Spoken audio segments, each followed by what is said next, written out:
Hey guys, John here. So I've had a very productive morning today. So I'm going to do this video a little bit different. I'm going to Tarantino this video. I'm going to show you what I did this morning, and then if you're interested how I did it and you want to see, then keep watching and I'll show you. Check this out. So I anodized some green dragons, red dragons, and red paratus. And black dragons with a blood splatter.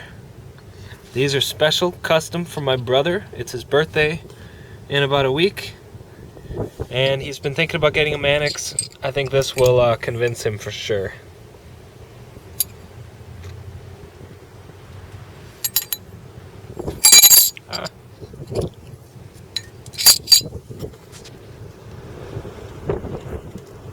Yeah, that looks pretty epic.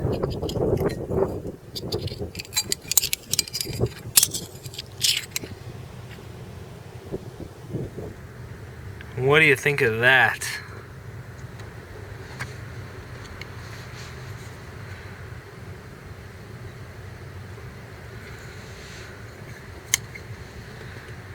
Now, if I know my brother, and I do know my brother, he's probably going to buy the black bladed Mannix with the black hardware and everything, which will look even more killer. But this looks pretty epic too. It's a lot of extra work putting this blood splatter on. You better appreciate it, buddy.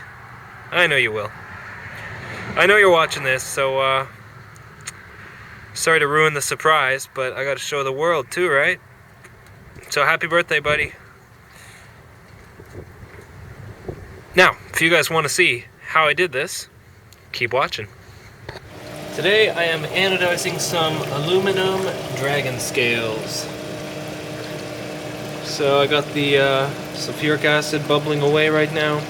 Frozen water bottle in there to keep the temperature at or below 70 degrees. And I just wanted to talk about power supplies. For the past year I've been using this one. This is something I built myself. And using a circuit that I found online. It's supposed to keep the current constant, but it kind of sucked for doing that. You know, if I asked for 6 amps, it would give me 6.5 sometimes, 4 sometimes. It was not very consistent at all, so I just bought this bad boy. It's almost $300 shipped, which is, you know, a lot of money. But it's been holding 5.5 amps for the past hour and a half, like a rock, which is exactly what it's supposed to do, of course. I'm very, very happy with this bad boy. It is a Mastec HY Focus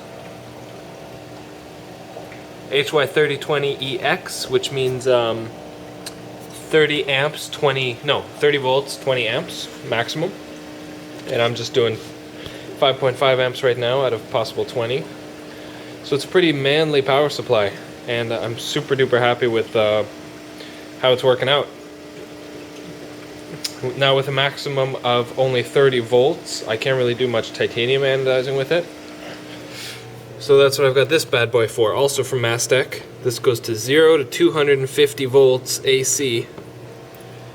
And it works very well for titanium anodizing. And on top of that I've got a voltage gauge here that I wired up. So that tells me what voltage I'm anodizing titanium at. So I'm pretty set up now. I got a good titanium power supply, a great aluminum power supply, and I'm really happy with how this is turning out. So these parts are supposed to be in for an hour and a half, and it's that right now.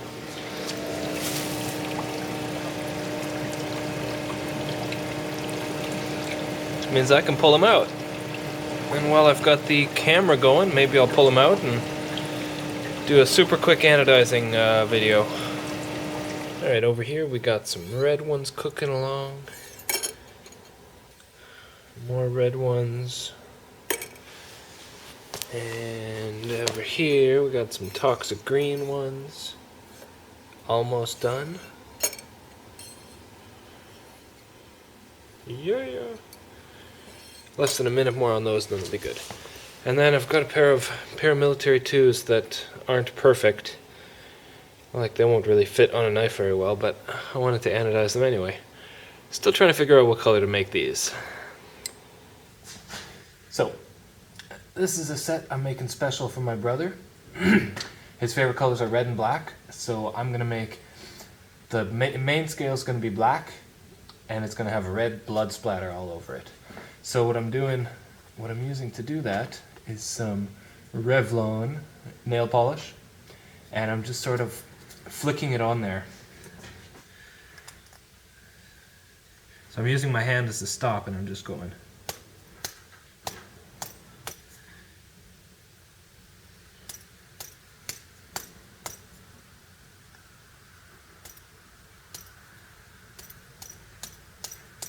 That seems to work pretty good.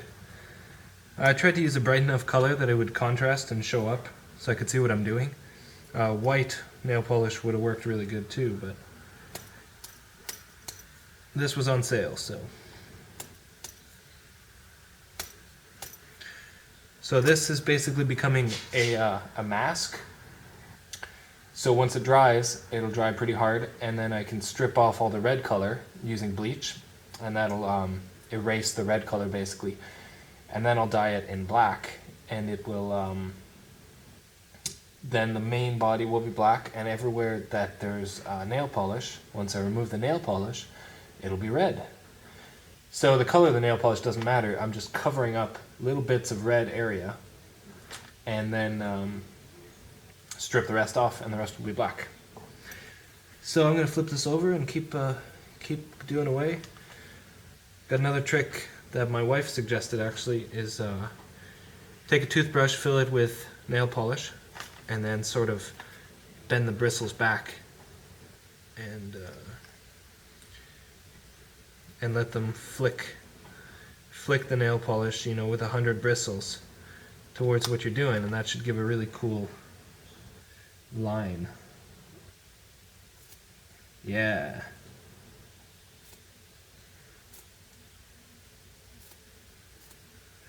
So I'll do that in a few little stripes, just to add to the splatter effect. Alright, so now that the nail polish has dried, I used a hair dryer to get it nice and dry. We got to strip off all the rest of the red. So I have bleach, household bleach. This is a weak hydrochloric acid solution. And then this is just tap water to rinse. This one here. Tap water to rinse. And so the bleach is what's going to strip the color. The acid is going to open up the pores of the anodizing again, so it'll suck in more dye. And the rinse is just to rinse her out. So this doesn't take very long. I'm going to do a count to 10 basically. 1, 2, 3, 4, 5. I can already see. 6.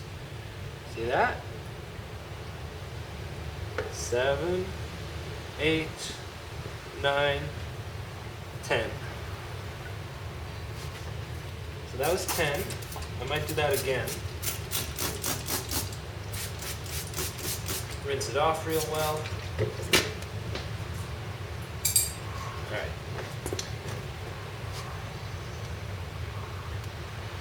Awesome. This big goober right here is where I accidentally touched the paintbrush to the piece, but it looks cool, I guess.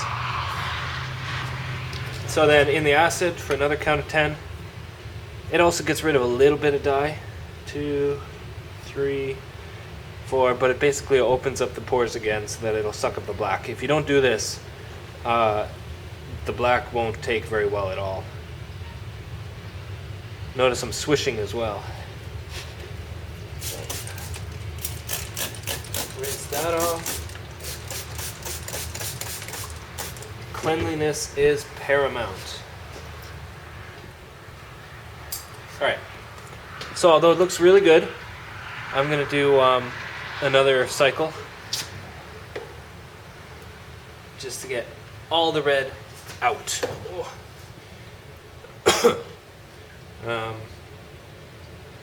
This is how you get really strong colors after stripping the red off.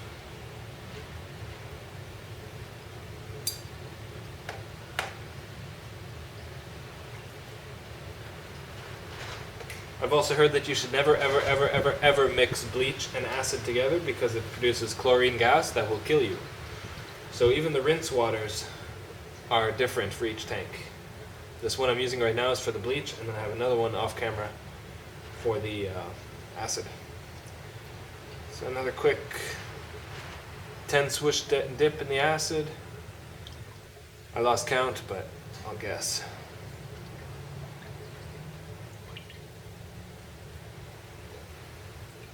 And there we go. So it doesn't take very long. But as I've said, if you're not careful, the second color will look like junk. It will look terrible. So you gotta be very meticulous.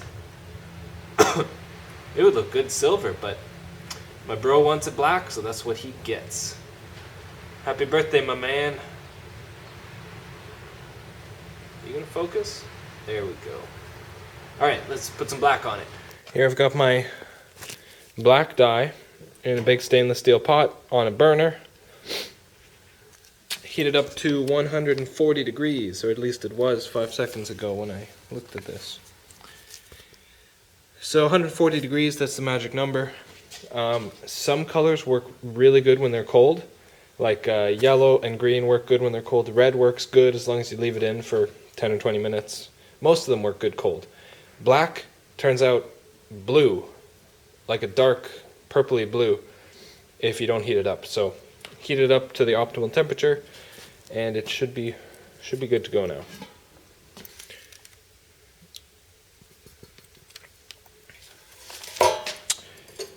So, and this will take, I don't know, the longer I leave it in, the blacker it will be, and we want it nice and black. I don't really, you can see it's going gray already. It's good. I don't really want to leave it touching the bottom, because then the parts touching the bottom will not get color properly. So maybe I'll just flip it every now and then. So this is after about 9 minutes. Ignore that black goober by the wire, both of them. But this is about 9 minutes in the black. Notice how it's not quite a full dark black yet. We're working on it. It's just going to take longer. That's alright. You can see the stuff's still hot. It's steaming away. About 130 degrees right now. But yeah, so I'll leave it in probably, this was 9 minutes, I'll leave it in until 20 or so. Maybe crank it back up to 140, just to keep it nice and hot. And I want this to be pitch black. Right now it's kind of a gray, dark gray. So leave it in for a bit longer. And there you have it. Red dragon, green dragon, green dragon, red paramilitary 2. And my brother's special project. That looks epic. See, but the problem is, I put it together on my knife. I don't know if it's ever coming off. I want a set of my own now. Too cool. You're gonna love it, man. Love it. As always, thanks for watching, guys. Take care. Take care.